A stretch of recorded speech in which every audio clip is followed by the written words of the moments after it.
I spoke with Deborah Woll about her love of D&D, the characters she likes to play, the adventures she likes to run, as well as what makes D&D unique compared to film, TV, or even theater. You're known now for trying to start D&D groups. Yes. On whatever film set or television show you're on.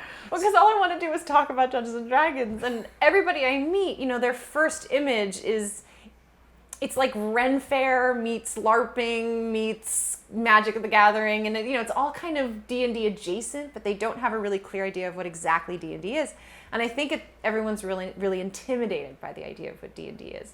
And I like to be able to say, it's so easy. Just show up tomorrow and we'll play and it'll go great. Because it's just about imagination and solving problems creatively. And it's been really fun to bring newbies into the fold. I'm a pusher. That's what I am. You're a pusher. I push D&D on people. The really interesting thing about Dungeons and Dragons is that while it's the nerdiest game ever created, it requires friends. And I didn't really have very many friends when I was growing up, and none that played Dungeons and Dragons especially, so I couldn't play when I was a kid, but I was always fascinated by it.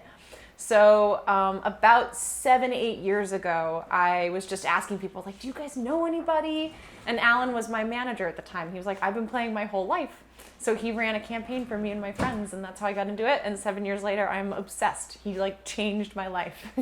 I think for me, I'm a puzzle person. I'm a problem solver. That's my favorite thing to do is use my brain and creatively get around problems. That's sort of an interesting, fun thing. It's even when I act, that's the same thing. It's this idea of even with Shakespeare, on the first page you'll say, I hate that person. And then on page 3 you're like, no, I love them. And the problem is you have to figure out, well, how do you make that work, So I think for me, the idea that you come across a door, it's locked.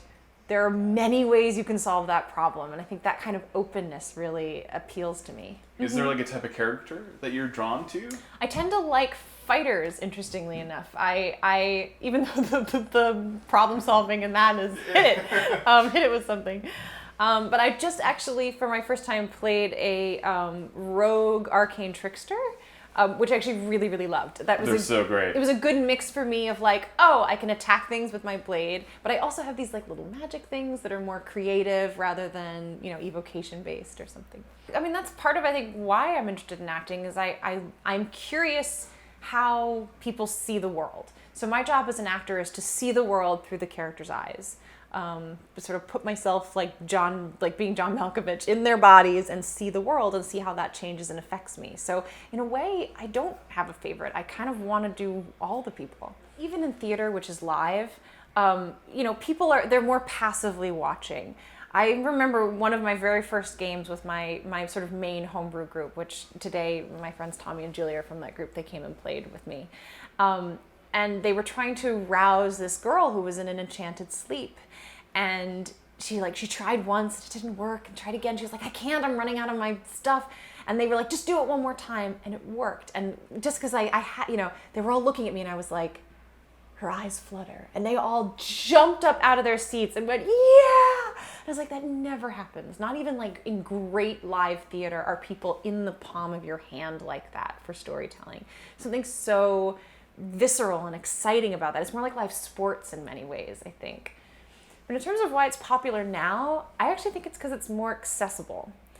Since I didn't come to it till later in my life, there is an intimidation factor. There's a sense that either you're not smart enough or you don't belong to that club or whatever it is, that the same kind of elitism that maybe kept people like myself out of the popular group, there was a weird elitism that I assumed existed around Dungeons and Dragons. And what's been great in the last 10 years is to discover that that's a misconception, that actually everyone in this Dungeons and Dragons community is so open-armed and just wants you to come and play. Be anyone you want to be, experience whatever you want to experience. And I think what's happening now is that it's clearer how open and accessible this community is. Is it weird seeing Joe again and be connected? It's not weird, it's wonderful. He's my comfort zone in these games. Did you guys ever play D&D on True Blood? No, we didn't even know that the other one was interested in it while we were on True Blood. We didn't work together. Yeah. We were on, I can't think of any scene that you guys... We had one scene together and he died. So Oh my god, that's right. So that was, I mean, maybe we had another one where like it was the same scene, but I like left before he came in. You know, like we had just never really worked together. I knew him, and we hung out a little bit and hung out table reads and things like that, but we had never really been social. And then when I was getting more vocal about my participation in Dungeons and Dragons, he sort of reached out, and I think Wizards of the Coast used him a little bit to try to make me comfortable to come and join for 4th grade. He guilted me into it. But that was a big part of it. I was really nervous to expose my life this way. You know, I mean, my whole life is exposed in some way because of my career, and D&D was this like comfort zone where no one could judge me or say anything, and I was really afraid of opening that up to the larger world. And being able to do that with Joe my first time really made me feel safe. It was someone I could play off of, that I knew he was, you know, I could tease him a little and it would be okay. And yeah, going forward, anytime I can play with Joe, I'm like, yes, absolutely. What was it like playing with Jeremy Crawford? Oh my God, he's so great. And it was really interesting because I heard that his homebrew group at the moment is very like dark, that it's a very sort of sinister, scary theme. And my OG group, my original group is, we're very goofy. We like puns, and we like to talk about how like our hair is blowing in the wind and things like that.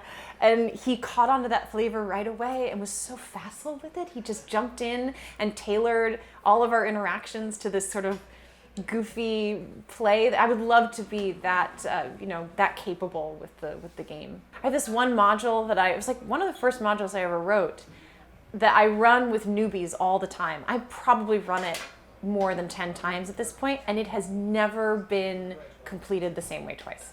Every single group finds a different way to get into the castle. Some go up the stairs with shields, others sneak up the stairs, others go around to the back and find a back entry, another goes through the moat and climbs the walls to come in the window, other people turn invisible. I mean, they all have a completely different strategy for getting through this adventure, and it is such a joy to watch them and be surprised by your players. Say, man, I never thought of climbing through the moat and climbing up the wall and going in the window. So like, yes, that works 100% because you're brilliant. Thank you, Deborah, for being on D&D Beyond. I'm Todd Kenrick, your host. Thank you for watching.